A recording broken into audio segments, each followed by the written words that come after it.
The Dialogue with Clement Manyathela. It's not just another roundtable discussion. Let's walk the talk on 702. So, on the Thursday Dialogue today, we are asking about this ban on cannabis and hemp in food products and whether that is justified.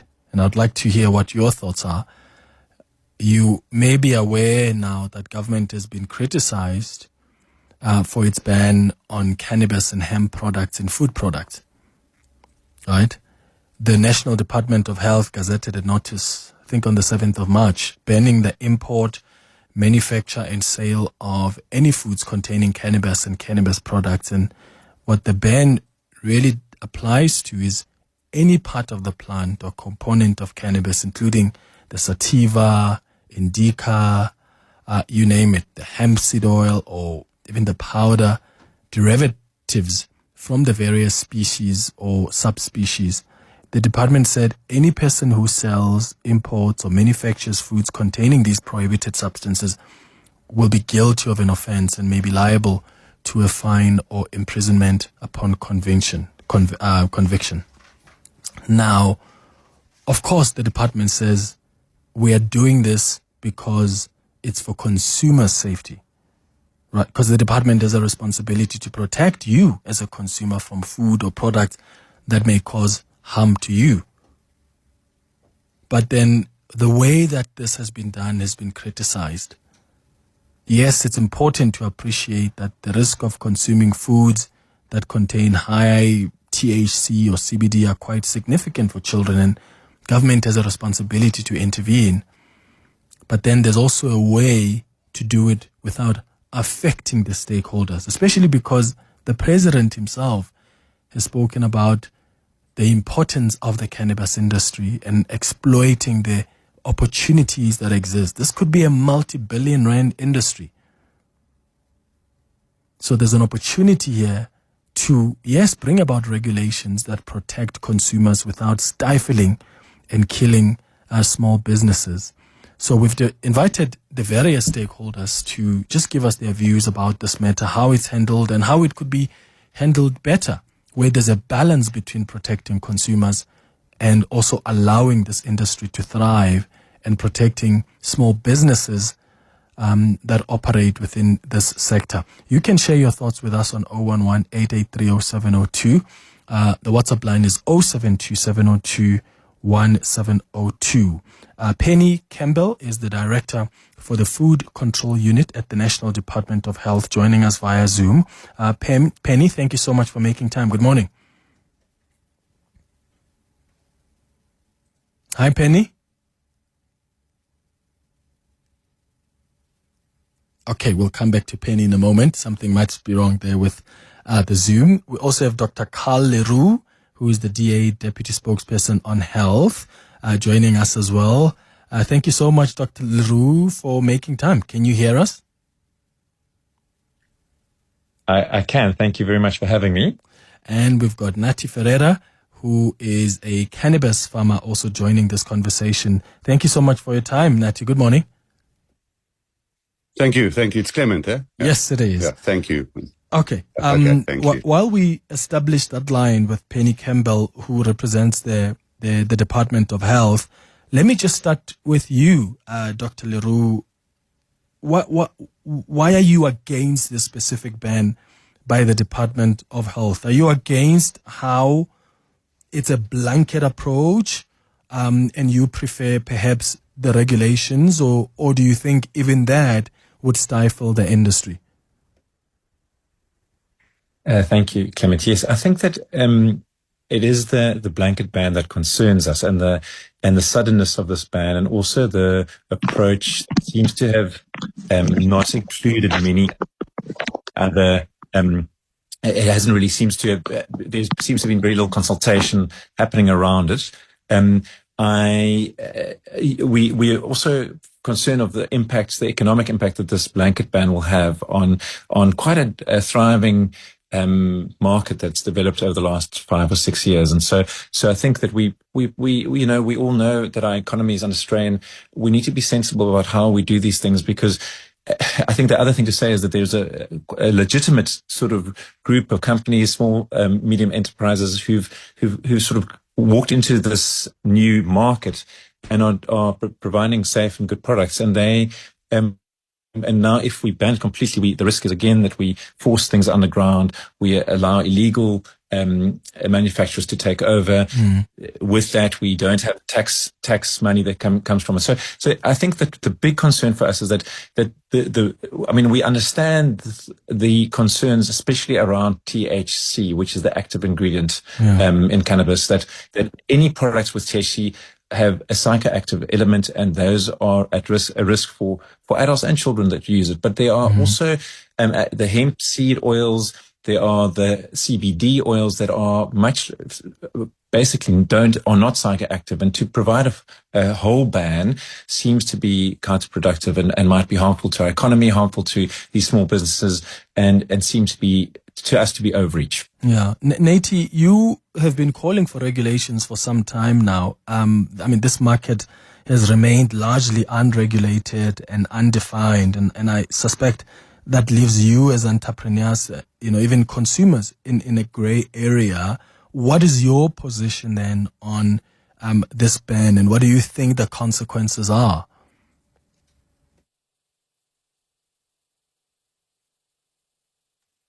I think as an industry, and I mean, a lot of us have been trying to engage with government for a long time.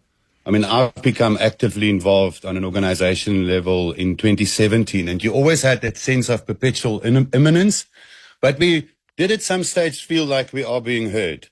And then through the years, up to the Pakisa of about 18 months ago, where we literally spent an entire week at our own cost. We were away from our businesses, sitting down with government, discussing these issues. We thought that now we've got open channels with government and they are listening to us. To then come with this kind of blanket ban without any consultation with industry, throwing a lot of spanners in a lot of works. People were very excited about the food industry. There's advanced processing plans on the table. There's lots of investment proposals on the table. There's overseas investors just busy making plans to invest in South Africa in the food space. We don't even have to talk about the rest of the industry that's developed. And government is coming and they're ignoring all the attempts at self-regulation within the industry. They're ignoring the 90%, 95% of good players in this industry that try to self-regulate, and they focus on the 5% rogue players and now give us a blanket ban on anything cannabis related. Yeah, it's just not acceptable. And Penny, from your side as government, what is behind this decision to ban the foodstuff containing cannabis and hemp products, and how do you respond to what Natie and Dr. le Roux are raising as to say, why not regulations? Why a blanket ban? Because also, if you think about it, this kind of ban ends up encouraging the black market. Good morning, Clement, and good morning to the listeners. I have not had much of the discussion because I was having a problem joining on the Zoom link, so I'm joining you from my phone.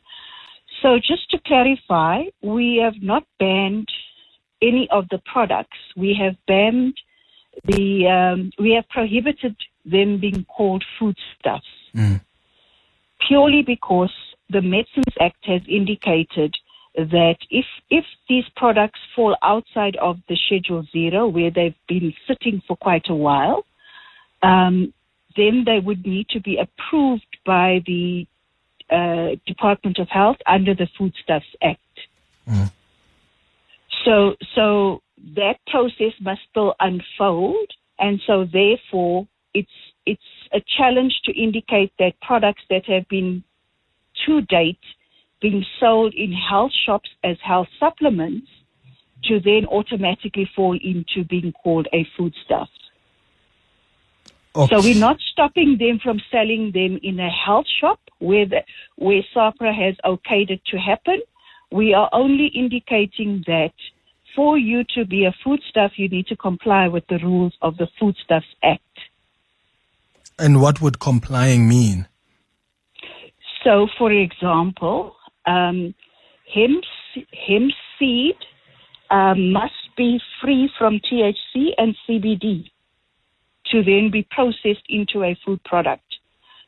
So for that to happen, you need to dehull the hemp seed, and you need to make sure that your extraction process or cold pressing process does not bring in any contaminant from the husk of the seed, which is where there's likely to be THC. Yeah. Some hemp plants still have some CBD in them, and CBD is a scheduled substance under the Medicines Act. What's the involvement of SAPRA here? Because my understanding is that it does not deal with the private or recreational use of cannabis. So I'm not clear on how SAPRA would regulate food items containing cannabis, which are regulated through a different act, the Foodstuffs, Cosmetics and Disinfectants Act. So no. Yeah.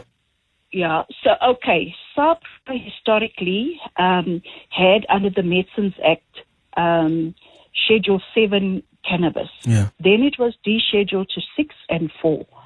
The THC being 6, Schedule 6, and the CBD being Schedule 4. And then they made exemptions under the CBD schedule to make a complementary medicine in a dosage form, subject to certain levels, a Schedule 0, which means it can be sold in an open shop. And they then have a B, which says anything for ingestion containing 75 ppm CBD. So if your product has CBD in it, it therefore implies that it can't be a foodstuff. The preamble also to Schedule 0 indicates that there must be approval from the Department of Health. So that's the link to SAPRA. So as we speak right now, there are some shops that are selling those foodstuffs, whether it's edible sweets, whether it's, some whatever edibles that they've produced that have got those elements you speak of. So what is the implication on those businesses of people who have been operating like that? It's not for me to comment on that because those are edibles. But as I've heard from the lawyers out there, they've indicated that they've always been illegal purely because they have the THC content and hence they have warning on it, do not eat, do not only available for over 18s, etc. Yeah. So that would be in the remit of SAPRA and the Drugs Act. So hence we are not even interfering in that space. Okay. Dr. le Roux, do you understand where the health department is coming from? Having listened to what Penny Campbell is saying here about why they've decided to go this route, because I know one of the things you've been concerned about is that this ban undermines efforts towards economic growth and job creation in the cannabis and hemp sector. And you heard what the president said during the State of the Nation address. He had a special mention of the cannabis and hemp industry. He appreciates how it could ultimately benefit this country and how there are so many opportunities to exploit. And a ban like this, whether you agree or not, may just speak contrary to that. Thank you. Yes, I think, it feels like we are dealing with an issue, and I think there are some legitimate issues raised by Dr. Campbell around the psychoactive ingredients. But I think that our concern is that we're using a bazooka to hit a fly, and I think that it does seem like the collateral damage of these regulations are going to be significant. And I think it sort of shows a tendency towards over-regulation that we see kind of coming through too much. The hemp seed and the hemp oils are very, very seldom do they have any psychoactive ingredients. And so I think that we are now kind of putting a whole sector of our economy under uncertainty. And we know that economies and businesses need certainty to be able to provide work and to provide, be able to provide stable employment for people. So I think that this, we totally understand and recognize that edibles with active THC in it, they have a psychoactive element and are significant. But it seems like these regulations do not actually talk to that at all. They talk to the foodstuffs, and I think that we need to go back to the industry, go back to people who are active in this, and see how one can make a compromise. Because I think we are overreaching and harming businesses, and that I think is just a pity particularly in our economic context, particularly because the harms that are there are so minor, particularly on the hemp side of things. Even the CBD. I hear the argument about the CBD oils that are seen as a medical's Schedule 4 drug, and that there have been ways that those can be made up in a way that it's Schedule 0 over the counter. But again, I think that there needs to be a distinction between hemp seed and hemp flower and hemp seed oils. CBD, which is cannabidiol, which is I might have pronounced it incorrectly, which has some people believe has got some medical advantages, and usually has very few psychoactive elements. And then there's THC, which is the potent psychoactive part of it, and those must all be treated differently. Okay, but you do agree that an unregulated cannabis food market does pose a food safety risk. So in other words, the government says, well, we want to try and protect consumers here, and yes, we will work towards those regulation as part of protecting the consumers. When you say this is over-regulation, how would you suggest that government then regulates the space to protect consumers so that you are not dealing here with a market where there's just cannabis products and people just don't know what they are consuming? I speak not as an expert in cannabis, but my understanding of cannabis is that there's the hemp, there's a CBD, and there's a THC. And I would say anything with THC in it needs to be carefully monitored and watched, and it has to be clear to the public that anything with THC in it has to be very clearly marked. I think that the hemp side of things is predominantly harmless. The CBD is sort of in the middle. And so I'd say that, we of course, the Department of Health's role and job is to protect the public, and that is a very important role. And we support any regulations that are there for safety. We just don't think that on the one side of the spectrum, on the hemp side of the spectrum, that those regulations are necessary, because the harms in that side of the spectrum are very small. Of course, when you just add the cannabis plant into edibles, that has all the elements of it. So of course, then you will have THC in it, and that needs to be carefully regulated and monitored. But on the hemp side of things, I think that it seems we just think it's a little bit of overkill from that perspective, and we think we do need to hear the perspective of the industry on this, so that they can explain to us how things are happening and how they are trying to make sure that these products are safe to the public. Yeah. Okay. Let me bring in Natie here. Natie, can you just help our listeners understand how big this cannabis food market is, and what kind of products does it actually offer? What are we talking about here? I think on the hemp side, we've had companies like Real Food Factory that's have had a stand in first Spar and now in some of our bigger chain stores across the country, selling hemp food products. Hemp seed pesto is famous. He's a well-known player in the hemp space. We've had it on our shelves for at least 12 years. I mean, these are well-known foods. We've done loads of research, even as hemp as a fresh produce, as a salad additive, with amazing results. I mean, it's really, really good, even if as a spinach substitute, where there's no psychoactivity at play. On the market, I mean, if you look at the vegan bodybuilding space, hemp protein is the preferred hemp protein in that entire space. And whenever you need vegan protein, people prefer this far above pea protein. So the South African market was in this development space. So where we've got all these imported products, people copying it locally, people licensing technology in to manufacture locally. We had farmers ready to produce into that market.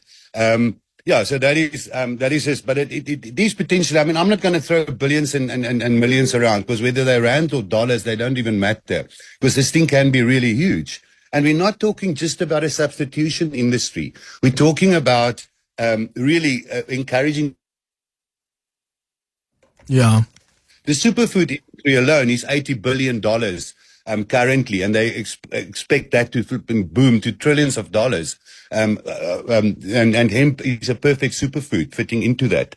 Clement, if I can just quickly add that we just need some clarity from Ms. Campbell here. It's the third time now that we've basically contradict the ban. Because, I mean, I've got the Gazette open in front of me, and that is a straight-out ban. There's no talk of exemptions and regulations and requirements that must be met for him to be called a cannabis food. This is an outright ban, and it's the third time now that it's gone public, and I think we need from the minister or someone just some clarity statement on where we're at the moment. So I don't know what's happening at a high level in government, but we need some direction here, because if we listen to Ms.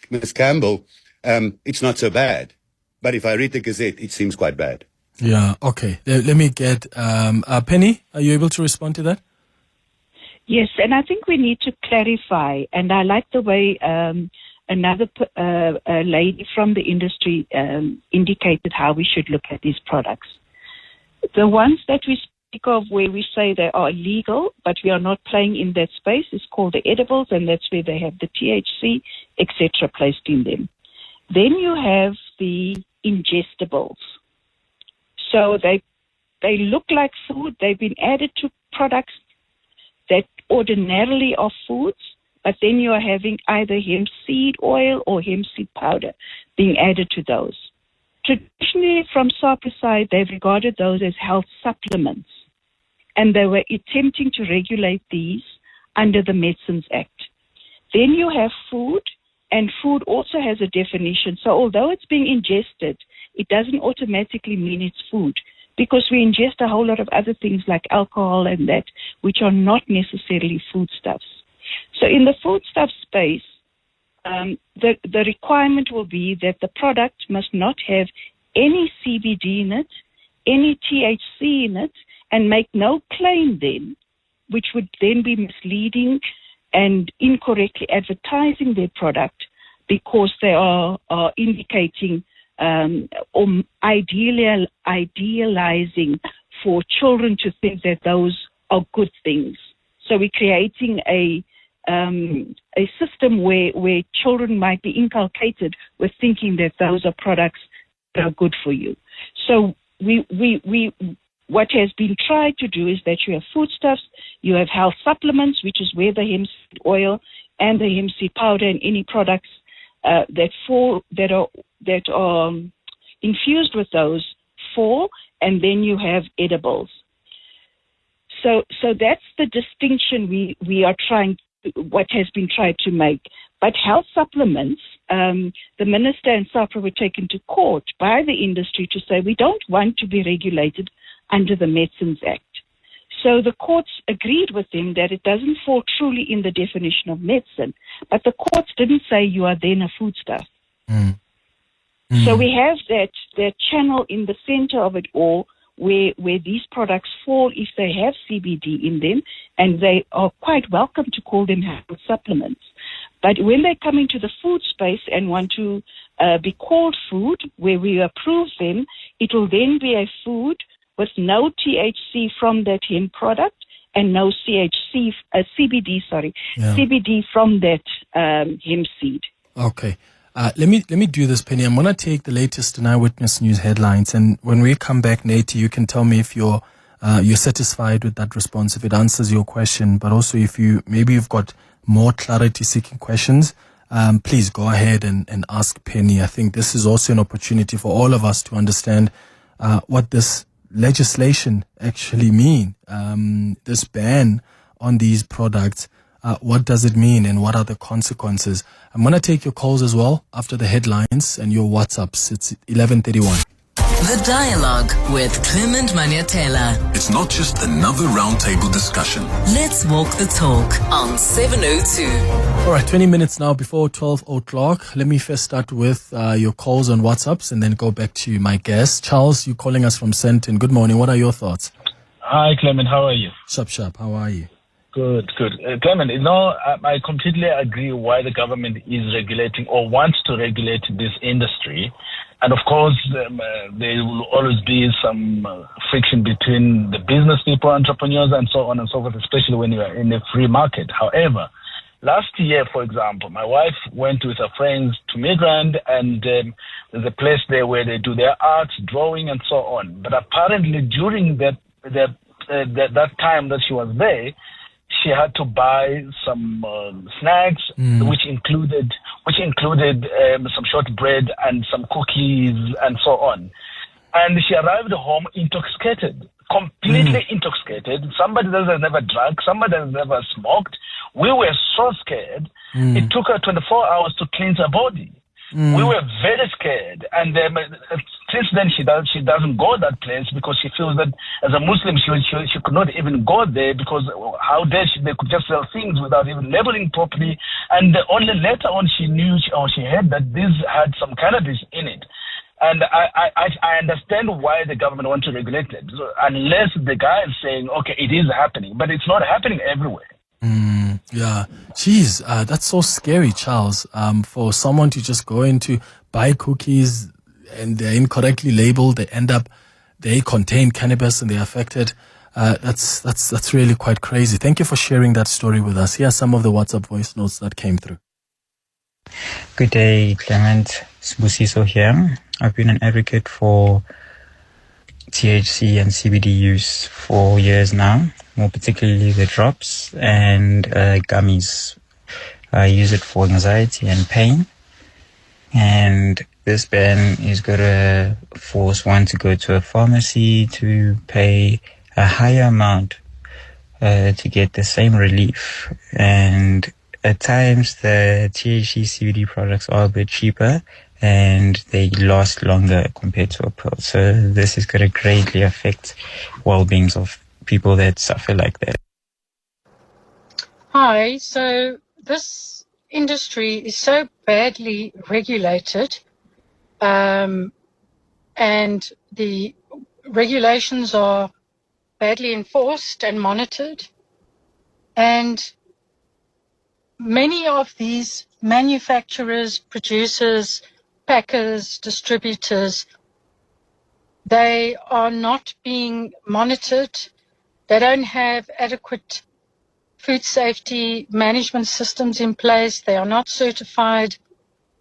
They're not being inspected. They don't have regular testing protocols in place. So a lot of the products that are available to the consumers, there's no way of trusting that whatever claim they're making is actually valid. So it's a little bit like the wild, wild west out there. Maybe the ban was badly enforced or communicated, but something needs to be done in this industry to implement appropriate regulations and appropriate controls, enforcement, monitoring, testing, checking, the labeling, etc., etc. Yeah, I agree with you there. Natie, let me start with you. Maybe the first thing to ask you is the response from Penny. Did that clarify and respond to your question? And you're happy, of course, to respond to some of the inputs that are being shared by some of our listeners. Yeah, thanks, Clement. Look, I appreciate any attempt from government to try and classify cannabis at a product level. And I think that is what we should do. I am more confused after her answer. This whole thing about the health supplements is interesting. Thinking why, once again, hemp seed oil is defined as a health supplement and olive oil on the shelf is not. Same with the hemp protein powder, why that's a food supplement or a health supplement and not a foodstuff like pea protein powder that you can buy on any shelf, for instance. So that is confusing. But I think the real confusion here maybe came from the industry in the first place, where we created confusion for many of us to try and get around current legalities. And I apologize if that image has been cast out there, like the previous listener said, that we are ignoring regulations. But I can assure listeners that from inside the industry, I mean, I was involved, I'm still with the first cannabis-specific analytical laboratory, Cure Analytics, that was formed in South Africa in 2019 already, from industry to try and self-regulate, to test, to make sure that we provide safe products out there. But ultimately, these products need to be separated in what exactly they are. Like a hemp seed oil is nothing different than another culinary vegetable oil. If we talk about this edible sector, that's a different ballgame. We must go and look at how do we currently regulate infused alcohol products?